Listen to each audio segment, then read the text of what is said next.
Other molecules, not that we talk about a lot of them, but you'll see other molecules that end with this designation. So they're inactive. There has to be some process, and in this case a complex one, which activates them, gets them set to do what they're supposed to do. Fibrinogen is a perfectly soluble molecule, and that's another way of defining plasma proteins, to say they're not only resident proteins in the blood, not only resident in there, but they're soluble. When you activate fibrinogen, it's no longer soluble. What do I mean by that terminology? What does that mean to say it's no longer soluble? Everything dissolved? Yeah, it's not dissolved anymore in the plasma. It comes out as a sticky, white, thread-like gel to help clot the blood. But if you look at a sample of plasma, and half of you have and half of you will, because I took my blood and showed them, light straw-colored fluid, looks very simple, but it has all these proteins we're talking about, electrolytes, nutrients, and all this sort of stuff. And the fibrinogen is in there too, always there. But you can't see it. But by golly, if you made that clot, you'd see it. It would then come out as you wouldn't see it as a sticky threads because it had red blood cells. It would be a reddish gel-like. I think many of you have seen blood clots, right? But by itself, it would be a white liquid. Now, what percentage have we looked at so far? 99%, right, of the plasma proteins. Other 1% varies quite a bit too. And just to mention, flowing through your blood, through your plasma, hormones. What are hormones? How would you define a hormone? That's not an easy thing to do, so I don't expect somebody to just jump out and say, blah, blah, blah, blah. But what do you think? Name a hormone, for example. Estrogen. Thyroid stimulating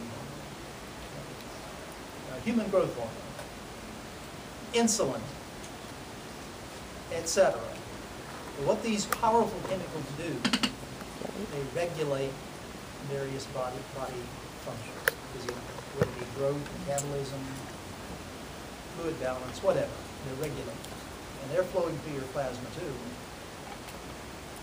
So regulators called hormones. They make up part of that 1%. What's an enzyme? Catalyst. It's different than a hormone.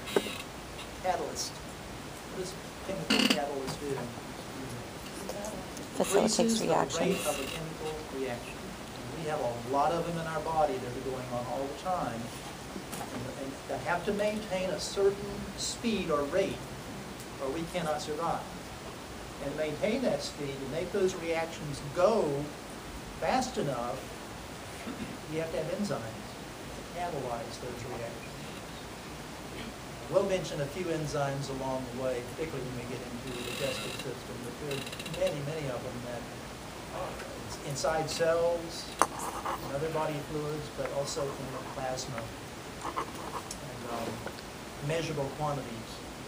And as I said a while ago, if you've got some medical problem, like you're having a heart attack, or your liver problems, kidney problems, whatever, pancreatic problems, pancreatitis, or something like that, they can check your blood and check the level of the enzymes. And the enzymes, if they're out of whack, they suspect something is going on. Sometimes they're not always right when they see this, but usually they know that something is amiss. There are certain enzymes that will be elevated during heart attacks, or during liver problems, or kidney problems, or other disorders. So, repeating, albumins, 60%, contribute a lot to the thickness of blood, not totally, of course, but a lot to it. Osmotic properties, able to help draw water, keep it in the blood. Kind of like a water sponge, you might say, to draw water into it, which is very important to maintain blood volume. Transporters, then you've got the globulins. They transport too, but what else do they do? Antibodies, yeah. And then you've got the fibrinogen, which can be involved in clots, and you've got the other 1%, which are chemicals that vary from hormones to the enzymes, etc. A lot's going on with these things. May I clear erase yet? I always want to ask that because I don't want to leave somebody in the dust here with this. Can you read my writing? Terrible. I don't write quite that badly. It's just trying to write on the screen here. I'd much rather be writing on this thing. I can't keep putting the screen up and down and make us seasick or something. So let me clear this out. We'll go to the next slide, hopefully. It's going to work correctly.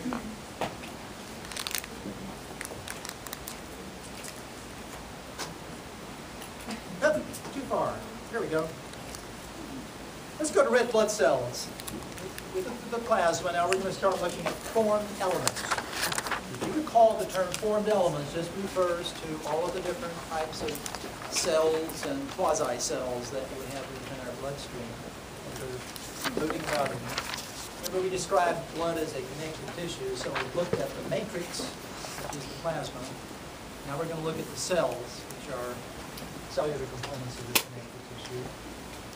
And when I say red blood cells have the greatest numbers of any of the cells, that becomes very clear once you look at a blood slide. Okay? Even looking at a blood sample, you see this red fluid because of all the red blood cells in there. There are a few whites, but mostly reds. As your book points out, it's amazing that one book will say one thing, one will say, you'll find that. If you look at one text, they'll give a different number than the next one. 1,000 to 1, reds to whites. Not for platelets now, because they're larger numbers than whites, but about 1,000 to 1. And so when you look at a sample of blood, that's practically all you see are reds. These are all red blood cells.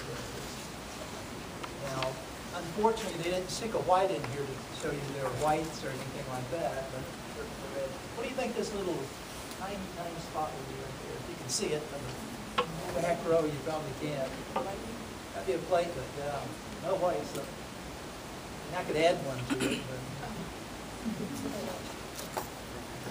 all the formed elements, a tremendous number. And we'll look at their values in just a moment. But let's look at a function or functions for reds. Transport, two things, what? Mostly, we all know what O2 is, right? One of those drinks, you know, energy drinks. Oxygen. And some CO2.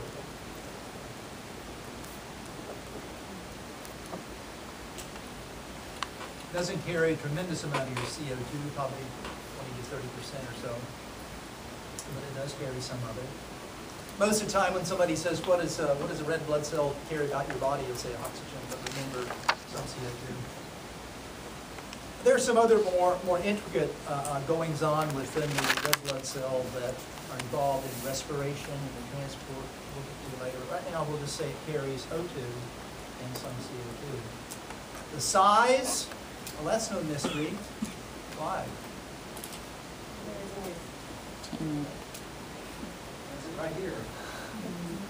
Let's say for our purposes, it gives you the 7.2 to 8.4 micrometers across from one side to another, and the thickness of it too at various points. We don't need to worry about that.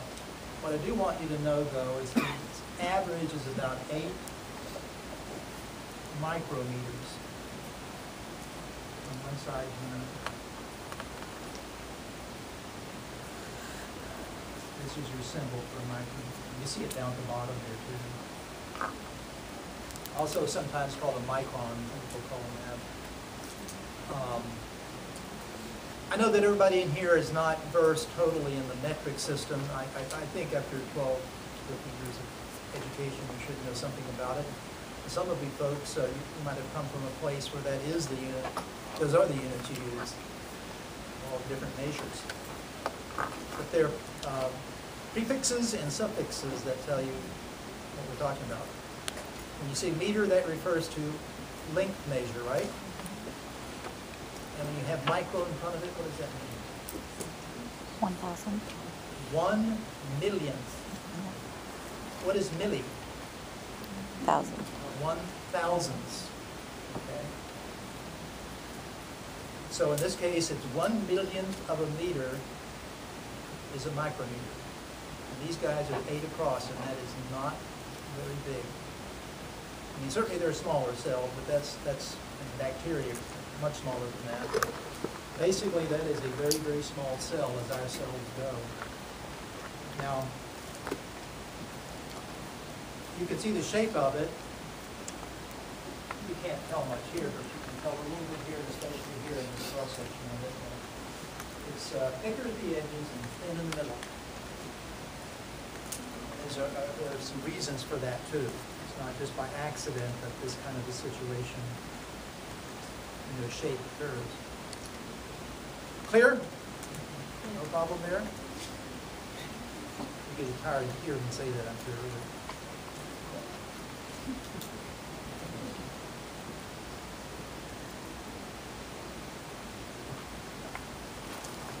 Red blood cell hold count. Now, when I say hold count, I'm talking about the number per what is called microliter. Now, liter is a measure of what? Volume. Big volume, yeah. It doesn't have to be liquid, it could be a gas or anything. But liter is a measure of volume. And when we say microliter, we mean millionth of a liter, of course. And the count here that I'm going to give you, to simplify this a little bit, is to say 4 is to say, let's get my pen click here, 4 to 6 million per microliter.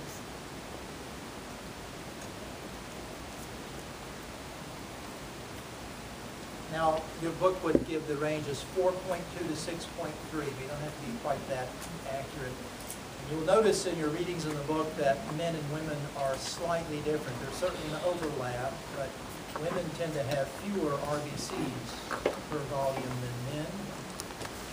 Again, there's an overlap in there, of course, but as far as the extremes of the range, men would tend to be the higher numbers. And we also find we have other things that are greater too, like hemoglobin, ability to carry oxygen. And does anybody know why?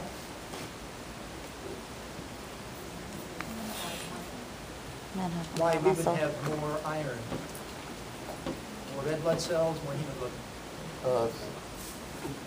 Men don't ovulate. We don't have a cycle. We don't Well, you're lose getting oxygen. close to it. It's hormone. Hormones. We have more testosterone. And testosterone stimulates partly red blood cell formation. It tends to be higher. Now, that being said, if you measure my numbers and my hemoglobin, I would be probably well down in the female range, because I tend to be low. So I'm saying, there's a lot of overlap. There are men that are down with women, and there are women that are up with men as far as the numbers, but overall, slightly greater amount in women. And it's the old root of all evil, I would say. No, I'm kidding. That's not true. That's not true. So when we say hold counts, we're talking about total numbers per microliter. The microliter, by the way, is also can be called a cubic millimeter. If you take a little millimeter and make a cube out of it and fill it up with fluid, you've got a microliter there. And as your book so aptly points out, a drop of blood can have 260 million red blood cells in it. Just one drop. So you see how large the numbers are. We have a large number of red blood cells because of the large quantity of oxygen we need to carry on metabolism. To give us energy, keep our bodies going, give us energy to do various processes that keep us alive. So that's why if your blood count goes down, you can be run down and tired, and other things can happen, including even death if you get far enough down. Another measure of red blood cells, largely, it's really a measure of total blood, but since 99.9% or so of the blood cells are red. The hematocrit is more a measure of volume of red blood cells. And how we define hematocrit, we did it in lab, and I think if you were in lab, you'd know what I'm talking about. I even demonstrated mine then. And this would be defined as the percent. You should say formed elements, but since it's mostly RBCs, I'm going to say RBC.